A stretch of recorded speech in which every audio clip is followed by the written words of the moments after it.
Hey guys, I am Deepali Agarwal and welcome back to my YouTube channel for my scholars. तो last video में हम लोग पढ़ चुके हैं ग्राफ का इंट्रोडक्शन एंड ग्राफ का implementation using Java.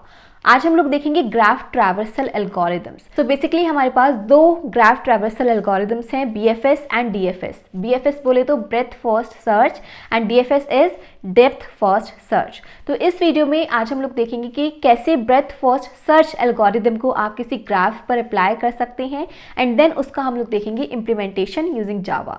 And DFS algorithms हम लोग पढ़ेंगे नेक्स्ट वीडियो में। So now let's get started with the video. Okay, so BFS algorithm start करने से पहले जो लास्ट वीडियो था उसमें एक कन्फ्यूजन आया था, एक स्टूडेंट को कन्फ्यूजन था, तो just let me clear that. तो ये प्रोग्राम वही है जो हमने बनाया था लास्ट वीडियो में, जस्ट मैंने यहाँ पर क्या किया है, SOP adjacency D and S को यहाँ पर प्रिंट करवाया है ताकि मैं आपको बता सकूँ कि एग्जैक्टली प्रोग्राम चल कैसे रहा है। तो कंट्रोल F11 हमने किया, तो enter number of vertices and edges, तो 4 and 3 मैंने एंटर किया है। एंटर एजेस, तो मैं आपको एक छोटा सा एग्जाम्पल ले लेती हूँ यहाँ पर ताकि आपको समझ में आ जाए। तो 0, 1, 2 and 3 और ये हमारे पास एजेस हैं, ठीक है। हमें इस ग्राफ को इम्प्लीमेंट करना है, ठीक है। एजेस में क्या एंटर करूँगी, 0, 1, 0, 2 and 2, 3, राइट। तो वही मैं एंटर करती हूँ, 0, 1, 0, 2 and 2, 3। तो देखिए यहाँ पर हमने क्या प्रिंट करवाया था, एडजेसेंसी डी एंड एस। तो सबसे पहले देखते हैं, देखिए फर्स्ट जब हमने एंटर की एज 0, 1, तो उस केस में लाइन नंबर 24 और 25 में देखिएगा एडजेसेंसी डी पहले प्रिंट हुआ है। तो हमारे पास क्या आ गया, 0, 1। इसको अगर आप देखें, देखिए हमारे पास क्या हो गया, source this one and destination is this one. हमने जब 0, 2 एंटर की एज को, तो वहाँ पर क्या हुआ, 0 हमारे पास सोर्स है और डेस्टिनेशन अब क्या है, 1 एंड नोट 2 है ना, तो वही इन्होंने यहाँ पर किया है। हमारे पास जो प्रिंट हो गया है 1,2, 1,2 इज रिप्रेजेंटिंग द डेस्टिनेशंस और you can say the edges connected with vertex number 0। इसी तरीके से जब हमने 2, 3 एच को एंटर किया तो सोर्स इज 2, तो 2 कनेक्टेड है 0 एंड 3 नोट से, तो इसलिए यहाँ पर हमारे पास क्या गया, 0, 3। तो इस तरीके से हमारे पास ये ग्राफ बन के आ गया है।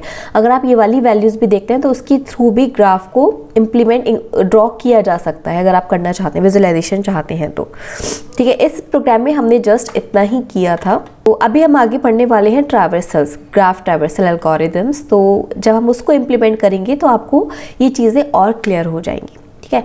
तो देखिए मैंने आपको बताया था हमारे पास दो ट्रैवर्सल एल्गोरिथम्स हम लोग यूज़ करते हैं ग्राफ में।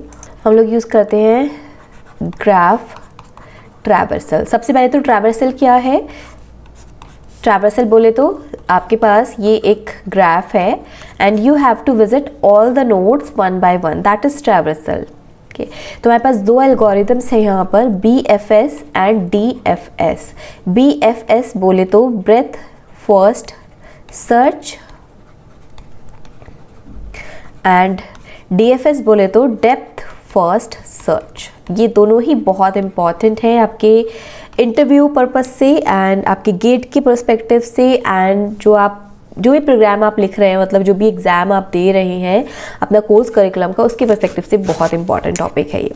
तो आज हम लोग पढ़ेंगे बीएफएस कि बीएफएस को कैसे हमें इम्प्लीमेंट करना है, बीएफएस ट्रैवर्सल को कैसे अप्लाई करना है किसी ग्राफ पर एंड देन उसको हम कैसे इम्प्लीमेंट कर सकते हैं यूजिंग जावा। और डेप्थ फर्स्ट सर्च हम लोग पढ़ने वाले हैं नेक्स्ट वीडियो में। तो देखिए ब्रेथ फर्स्ट सर्च जो वर्क करता है वो वर्क करता है क्यू के कॉन्सेप्ट पर। क्यू डेटा स्ट्रक्चर हमने पढ़ा था, तो उसी डेटा स्ट्रक्चर का ये यहाँ पर यूज़ करेगा, जबकि डीएफएस जो वर्क करेगा वो वर्क करेगा स्टैक के कॉन्सेप्ट पर। तो अभी हम लोग बात करते हैं क्यू की। तो क्यू आई गेस आप लोगों को याद होगा कि क्या होता था, क्यू वर्क करता था किस पर, first in first out concept पर वर्क करता था, जिसमें कि हमने जब कलेक्शन फ्रेमवर्क पढ़ा था तो क्यू के केस में हमने दो फंक्शंस पढ़े थे, add and poll. Add use किया जाता था to enqueue the data in the queue and poll use किया जाता था in order to dequeue the data from the queue. ये इनबिल्ट फंक्शन से आप लोगों को ये चीज़ याद होगी क्योंकि मैं डायरेक्टली इन फंक्शंस का यूज़ करने वाली हूँ अब इस इम्प्लीमेंटेशन में। तो पहले हम एक छोटा सा एग्जाम्पल लेते हैं और उस पर देखते हैं कि कैसे आप बीएफएस एल्गोरिथम को अप्लाई करेंगे। लेट्स सपोज ये हमारे पास एक ग्राफ है। तो देखिए BFS ट्रैवर्सल एल्गोरिथम जब हम अप्लाई करते हैं तो हमें सबसे पहले तो ये पता है कि भाई क्यू का इसमें यूज़ होने वाला है, क्यू डेटा स्ट्रक्चर का। इसके अलावा हमें एक चीज़ और यहाँ पर पता होनी चाहिए कि सोर्स क्या है। सोर्स बोले तो कि आपको इनमें से किस नोड से ट्रैवर्सल को स्टार्ट करना है, क्योंकि आप किसी भी नोड से आप स्टार्ट कर सकते हैं ट्रैवर्सल करना 0 1 2 3 4 से, क्योंकि यहाँ पर कोई हायरार्की तो है नहीं जैसे कि ट्री के केस में थी। तो इसलिए हम यहाँ पर ट्रैवर्सल किसी भी नोड से स्टार्ट कर सकते हैं। बट अगर आपको मेंशन नहीं है ये चीज़ तो आप कोई सा भी 2 से स्टार्ट कर सकते हैं, 3 से स्टार्ट कर सकते हैं। बट अगर आपको मेंशन है तो you will have to start the traversal from that node only. इसमें हम लोग क्या क्या, हमारे पास कुछ और डेटा स्ट्रक्चर्स हम लोग यूज़ कर रहे होंगे। एक तो हम एरे बनाएंगे जिसका नाम रखेंगे विजिटेड नोड्स। के लिए हम एक एरे बनाएंगे, ठीक है। एक हम लोग बनाएंगे एरे पेरेंट नोड के लिए,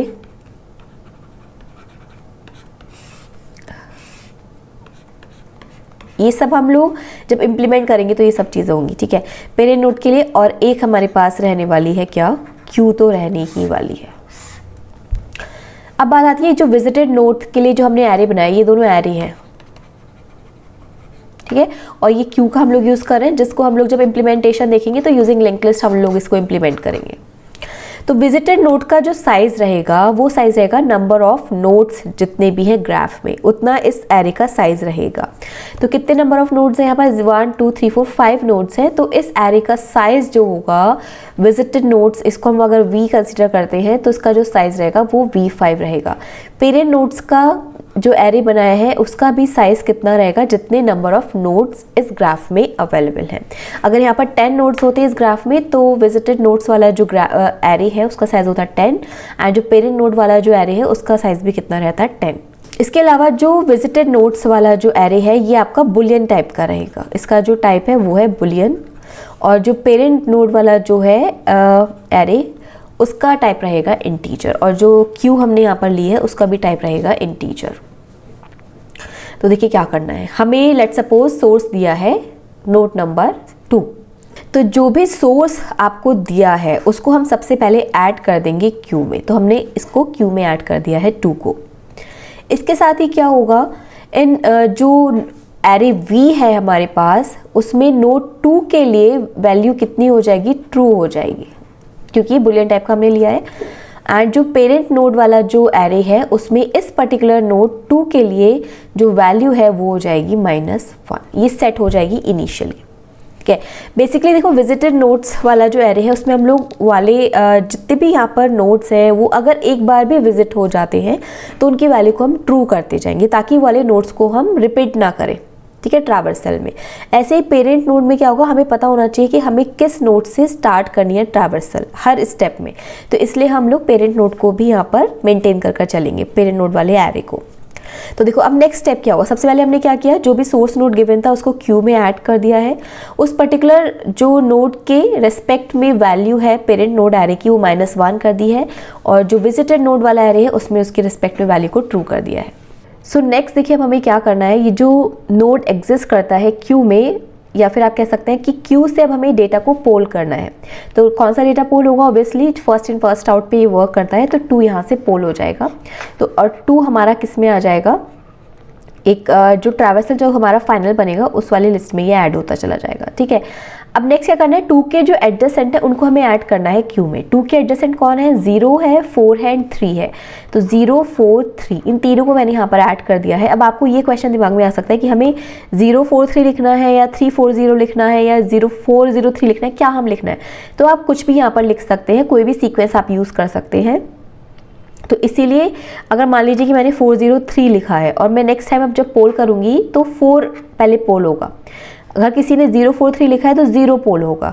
तो इसलिए जो ट्रैवर्सल होता है ग्राफ का वो यूनिक नहीं होता है, वो डिपेंड करता है कि आपने क्यू में डेटा को किस सीक्वेंस में ऐड किया है, उसकी बेसिस पे ट्रैवर्सल आपके पास फाइनल आता है। तो 2 लोगों का जो ट्रैवर्सल निकल के आ सकता है ग्राफ का वो डिफरेंट हो सकता है, ठीक है। तो ऐसा नहीं है कि वो गलत है या आपका सही है, ऐसा नहीं है। मल्टीपल सीक्वेंसेस पॉसिबल है ग्राफ ट्रैवर्सल में, ये बहुत इंपॉर्टेंट बात है, तो इसलिए इसको ध्यान रखिएगा आप लोग। तो अभी 043 आ गया है। अब आपको क्या करना है, 043 इन तीनों नोड्स के रेफरेंस में विजिटेड नोड्स को ट्रू कर देनी है वैल्यू इनकी। 0 के लिए ट्रू हो गई है, 4 के लिए एंड 3 के लिए भी। ठीक है, नेक्स्ट अब हमें क्या करना है, हमें फिर से न्यू वैल्यू को हमें पोल करना है। तो न्यू वैल्यू कौन सी पोल होगी, 0 पोल होगी, तो उसको हम ऐड कर देंगे यहाँ पे विजिटेड वाले में, सॉरी जो फाइनल ट्रैवर्सल आ रहा है 0 हमारी पोल हो गई है, इसको हम यहाँ पे प्रिंट करवा देंगे। पेरेंट नोड में हम लोग क्या करेंगे, 0 को यहाँ पर पुट कर देंगे कि भाई अब जो है नेक्स्ट स्टेप में 0 इज द पेरेंट नोड। ठीक है, अब नेक्स्ट देखिए क्या होगा, अब हमें क्या करना है, 0 के जो एडजेसेंट नोड्स है उनको हमें क्यू में एनक्यू करवाना है। तो 0 के एडजेसेंट कौन कौन है, 1 है एंड 2 है। तो हम सबसे पहले चेक करेंगे यहाँ पर विजिटेड नोड्स में 1 और 2 के लिए, अगर वो ट्रू है वैल्यू उनके लिए ऑलरेडी, तो उसको हम क्यू में ऐड नहीं करेंगे। अगर यहाँ पर ट्रू वैल्यू नहीं है तब हम उसको क्यू में ऐड करवाएंगे। तो देखिए 1 के लिए यहाँ पर कोई भी वैल्यू नहीं है तो 1 ऐड हो जाएगा यहाँ पर। 2 के लिए यहाँ पर वैल्यू ऑलरेडी ट्रू है तो 2 को हम यहाँ पर ऐड नहीं कराएंगे। इसका मतलब क्या हुआ कि अब आप विजिटेड नोड्स क्योंकि बार बार रिपीट होंगे तो इसलिए उनको बार बार आपको ऐड नहीं करवाना, सिर्फ एक बार क्यू में वैल्यू जाएगी। और वो हम कैसे चेक करेंगे, विजिटेड नोड वाला जो एरे है यहाँ से इसको चेक किया जाएगा। नेक्स्ट अब क्या होगा, देखिए नेक्स्ट वैल्यू पोल होगी, तो 4 यहाँ से पोल हुआ, तो 4 पोल हो जाएगा यहाँ से और इसको हम लोग प्रिंट करवा देंगे। एंड इसके अलावा जो पेरेंट नोड है अब क्या बन गया है, 4 बन गया है। ठीक, 4 के जो एडजेसेंट नोड्स है उनको हम लोग कहाँ पर ऐड करवाएंगे, क्यू में। 4 के एडजेसेंट कौन है, 1, 2 एंड 3, बट इसमें ऐड करवाने से पहले हम चेक करेंगे विजिटेड नोड में। तो देखिए 1 यहाँ पर आ गया था ना, तो 1 के लिए यहाँ पे ट्रू पहले वाले स्टेप में ही हो गया था। तो देखिए 1 के लिए ट्रू है ऑलरेडी, 2 के लिए भी ऑलरेडी ट्रू है एंड 3 के लिए भी ऑलरेडी ट्रू है, तो कुछ भी यहाँ पर क्यू में ऐड नहीं होगा। नेक्स्ट अब हमें फिर से पोल करना है, तो 3 पोल होगा और इसको प्रिंट करवा देंगे हम लोग। और पेरेंट नोड में अब क्या आ जाएगा, हमारे पास 3 आ जाएगा। पेरेंट नोड बेसिकली क्या रिप्रेजेंट कर रहा है कि हम किसके एडजेसेंट नोड्स को क्यू में ऐड करवा रहे हैं। ठीक है, तो 3 के एडजेसेंट नोड्स देखिए क्या है, 2 एंड 4। तो सबसे पहले विजिटेड नोड्स में चेक करेंगे, 2 के लिए ट्रू है वैल्यू एंड 4 के लिए भी ट्रू है, तो कुछ भी यहाँ पर ऐड नहीं होगा। नेक्स्ट फिर से वैल्यू पोल होगी, 1 पोल हो जाएगा और उसको हम प्रिंट करवा देंगे। पेरेंट नोड में कितना आ गया है, 1 आ गया है। 1 के जो एडजेसेंट है 0 एंड 4 हैं उनके लिए वैल्यू चेक करेंगे, ट्रू है एंड 4 के लिए भी ट्रू है। तो अब कुछ भी क्या होगा यहाँ पर क्यू में ऐड नहीं होगा और यहाँ पर कोई भी वैल्यू भी नहीं बची है। तो इस तरीके से हमारे पास इस ग्राफ के लिए आफ्टर अप्लाइंग BFS ट्रैवर्सल ये सीक्वेंस हमारे पास आया है 2 0 4 3 1। आई गेस आप लोगों को ये क्लियर हुआ होगा। मैं एक और एग्जाम्पल लेती हूँ और आपको ये चीज़ और अच्छे से क्लियर हो जाएगी। ठीक है, ये हमारे पास एक ग्राफ गिवन है, तो सबसे पहले हम लोग बना लेते हैं यहाँ पर एक विजिटेड नोट्स का एक एरे। क्या साइज रहेगा, 1 2 3 4 5 6 7 नोट्स हैं, तो इस एरे का साइज रहेगा 7। ऐसे ही एक हम एरे बनाएंगे फॉर द पेरेंट नोट्स, इसका साइज भी कितना रहेगा, 7। और एक हम लोग बनाएंगे क्यू। तो सबसे पहले हम लोग ये चेक करेंगे कि सोर्स नोड क्या है, यानी कि हमें ट्रैवर्सल किस नोड से स्टार्ट करनी है। तो लेट्स सपोज हमें स्टार्ट करनी है ट्रैवर्सल नोड 1 से। आप किसी भी नोड से ट्रैवर्सल स्टार्ट कर सकते हो। तो उसको हमने ऐड किया क्यू में। 2 के रेफरेंस में जो वैल्यू रहेगी यहाँ पे हम उसको -1 कर देंगे। और विजिटेड नोड में 1 के लिए कर रही हूँ ना मैं, अब 1 है, 1 को हमने ऐड किया है क्यू में। 1 के रेफरेंस में जो वैल्यू रहेगी पेरेंट नोड में -1 हो गई है और विजिटेड नोड में 1 के लिए जो वैल्यू आ जाएगी वो ट्रू आ जाएगी। अब हमें क्या करना है, जो भी यहाँ पर वैल्यू है क्यू में उसको हम पोल करेंगे, उसको प्रिंट करवा देंगे एंड जो इसके एडजेसेंट नोड्स हैं उनको हम क्यू में इंसर्ट करवाएंगे। तो 1 के एडजेसेंट कौन कौन है, 0 है एंड 5 है। बट इसको इंसर्ट करवाने से पहले हमें चेक करना है विजिटेड एरे में, विजिटेड नोट्स वाले एरे में, कि इन नोट्स के रेफरेंस में वैल्यू ट्रू तो नहीं है। तो देखिए 0 और 5 के लिए यहाँ पे कोई भी वैल्यू नहीं है, तो हम 0 और 5 को क्यू में ऐड करवा देंगे। आप चाहें तो इसे 5 0 भी लिख सकते थे। एंड इसके अलावा विजिटेड नोट्स में 0 और 5 के लिए वैल्यू कितनी हो जाएगी, ट्रू हो जाएगी यहाँ पर। नेक्स्ट अब क्या होगा, 0, नेक्स्ट फिर से हम वैल्यू पोल करेंगे तो 0 पोल होगी, उसको प्रिंट करवाएंगे और पेरेंट नोड अब क्या हो गया, 0 हो गया है। 0 के एडजेसेंट नोड निकालते हैं, देखिए क्या क्या है, 6 1 एंड 3। तो देखिए 6 1 और 3 के लिए हम चेक करेंगे विजिटेड नोट्स वाले में। 1 के लिए है यहाँ पे ट्रू वैल्यू, 6 एंड 3 के लिए नहीं है, तो यहाँ पर ट्रू कर देंगे और 6 और 3 को क्यू में NQ करवा देंगे। नेक्स्ट अब हम फिर से पोल करेंगे वैल्यू। 5 को पोल किया, प्रिंट करवाया, पेरेंट नोड 5 बन चुका है। अब 5 के देखिए कौन कौन एडजेसेंट है, 1, 3 एंड 4। तो 1 के लिए ट्रू वैल्यू है, 3 के लिए ट्रू वैल्यू है, 4 के लिए कुछ नहीं है, तो 4 के लिए ट्रू वैल्यू हम यहाँ पर इंसर्ट करवा देंगे। और 5 के लिए यहाँ पर 4 के लिए हमने इंसर्ट वैल्यू करवाई है, तो 4 को हम यहाँ पर भी क्यू में भी NQ करवा देंगे। हमने जो है 1 को और 3 को क्यू NQ नहीं करवाया क्योंकि वो ऑलरेडी विजिटेड नोट्स थे, इसलिए हमें विजिटेड नोट्स को बार बार NQ नहीं करवाना है। नेक्स्ट फिर से पोल करेंगे हम लोग। 6 पोल होगा, यहाँ पे प्रिंट होगा और पेरेंट नोट 6 हो चुका है। 6 के एडजेसेंट नोट्स देखिए 0, 2 एंड 4। तो 0 के लिए ट्रू है, 2 के लिए नहीं है तो इसको यहाँ पर ट्रू कर देंगे, एंड 4 के लिए भी ट्रू है और 2 यहाँ पर भी ऐड हो जाएगा। नेक्स्ट वैल्यू पोल होगी 3, प्रिंट हो जाएगी। 3 पेरेंट नोड हो चुका है। 3 के एडजेसेंट देखिए 2, 0 एंड 5। तो 2 के लिए ट्रू है, 0 के लिए भी ट्रू है एंड 5 के लिए भी ट्रू है, तो कुछ भी यहाँ पर क्यू में NQ नहीं किया जाएगा। 4 पोल होगा नेक्स्ट स्टेप में, प्रिंट करवाएंगे। 4 is the parent node now. 4 के एडजेसेंट देखिए कौन कौन है, 6, 2 एंड 5। तो 6 के already visited, 2 is already visited, 5 is already visited, तो कुछ भी यहाँ पर क्यू में इंसर्ट नहीं किया जाएगा। नेक्स्ट वैल्यू पोल होगी 2 पोल होगा यहाँ से। 2 is the parent node now. 2 के देखिए जो एडजेसेंट नोड्स हैं कौन कौन से हैं, 6, 4 एंड 3। तो 6, 4 एंड 3 यहाँ पर विजिटेड है ऑलरेडी, तो क्यू में कुछ भी इंसर्ट नहीं करवाया जाएगा और क्यू भी अब एम्प्टी हो चुकी है और हमारे जो सारे नोड्स हैं आप देखें यहाँ पर, तो वो जो है ट्रैवर्स हो चुके हैं। And this is the sequence after BFS traversal. And I guess आपको लोगों को ये चीज़ क्लियर हो गई होगी। अब हम लोग देखते हैं इसका जल्दी से इम्प्लीमेंटेशन। सो ये हमारा सेम प्रोग्राम है जो कि हमने लास्ट वीडियो में देखा था, सेम प्रोग्राम। तो हम सबसे पहले एक बना लेते हैं फंक्शन फॉर BFS और यहाँ पे पास हम लोग करेंगे सोर्स। ठीक है, यहाँ पर इसको कॉल कर लेते हैं g.bfs। सोर्स को हम यहाँ पे पास करेंगे। पहले हम यूज़र से भी तो एंटर करवाएंगे ना सोर्स, कि किस नोड से वो ट्रैवर्सल स्टार्ट करना चाहता है। तो यहाँ पर हम लोग देंगे sim.out.print enter source for BFS traversal. इसको स्कैन करवाना होगा हमें।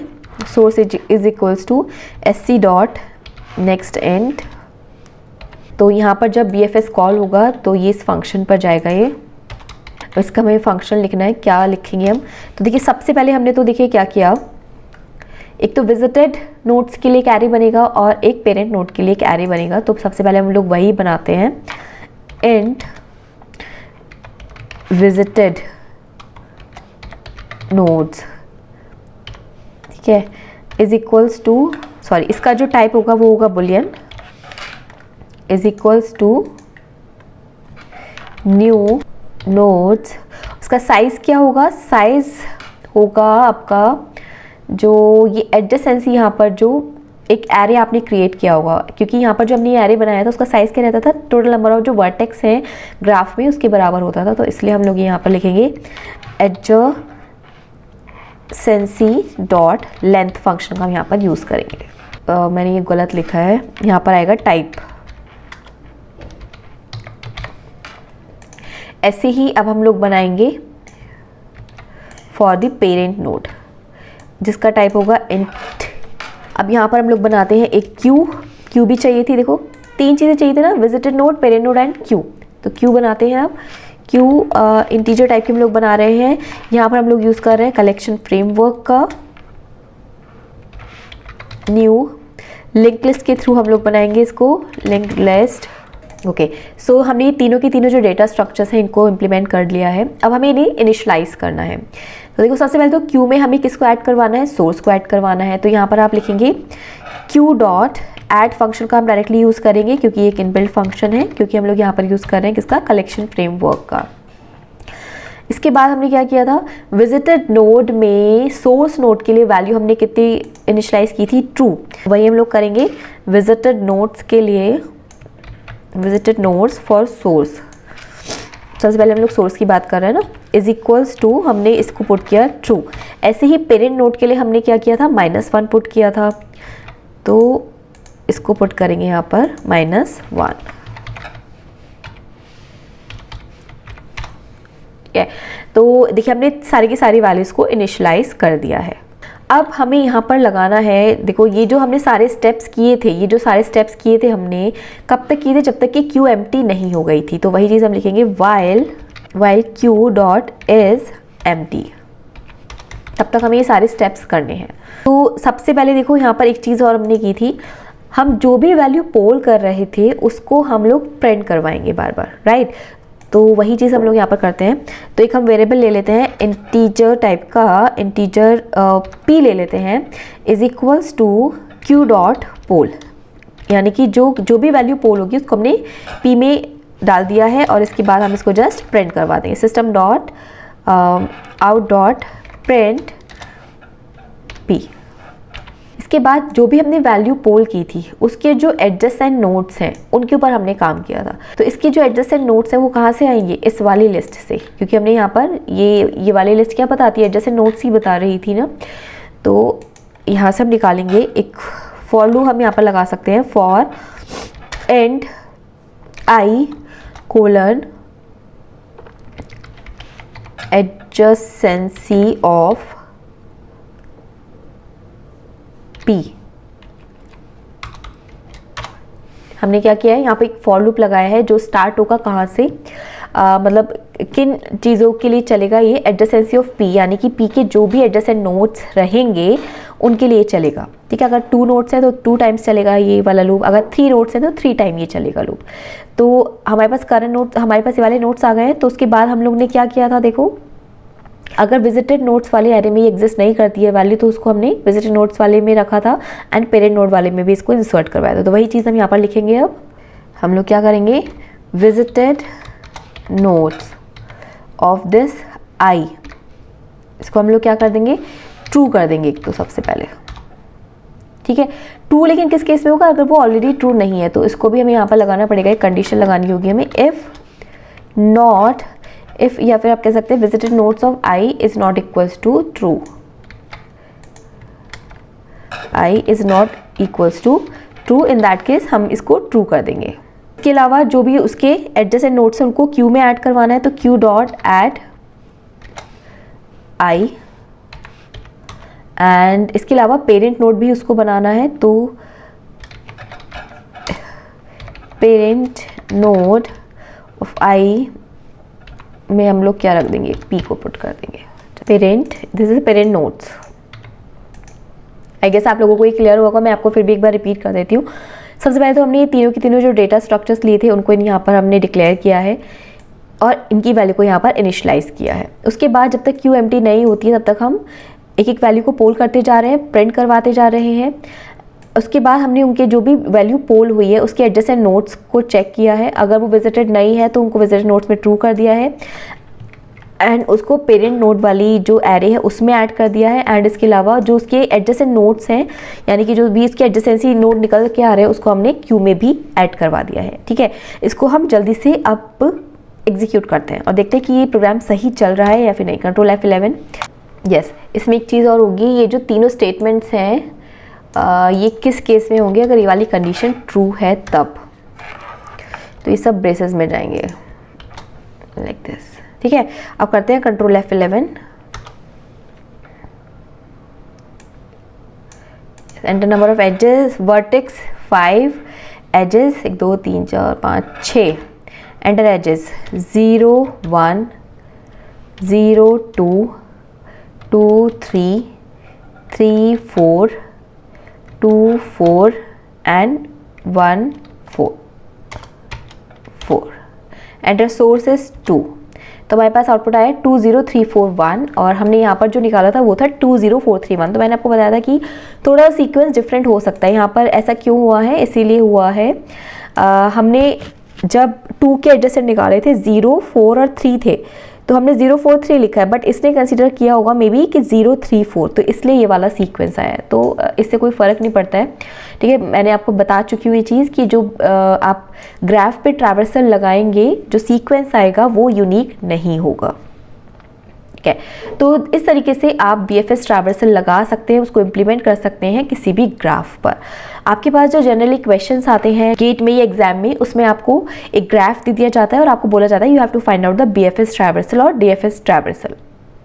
और इसी तरीके से अगर आप प्लेसमेंट प्रिपरेशन के पर्पज से पूछते हैं अगर, तो वहाँ पर आपको ग्राफ दिया जाता है या फिर आपको बोला जाता है you have to apply the BFS traversal या फिर DFS ट्रैवर्सल, या फिर आपको इस तरीके से कोई प्रॉब्लम स्टेटमेंट गिवन होता है जिसमें कि आपको उस ग्राफ के लिए ट्रैवर्सल लगाना होता है। तो वहाँ पे आप उसको इस तरीके से इम्प्लीमेंट कर सकते हैं। अब हम लोग नेक्स्ट वीडियो में देखेंगे DFS traversal. So stay tuned. Okay guys, I hope आप लोगों को ये वीडियो क्लियर हुआ होगा। सो नेक्स्ट वीडियो में अब हम लोग देखेंगे DFS एल्गोरिदम्स को कैसे आप अप्लाई कर सकते हैं किसी भी ग्राफ पर एंड उसका implementation using Java. So thank you, good luck.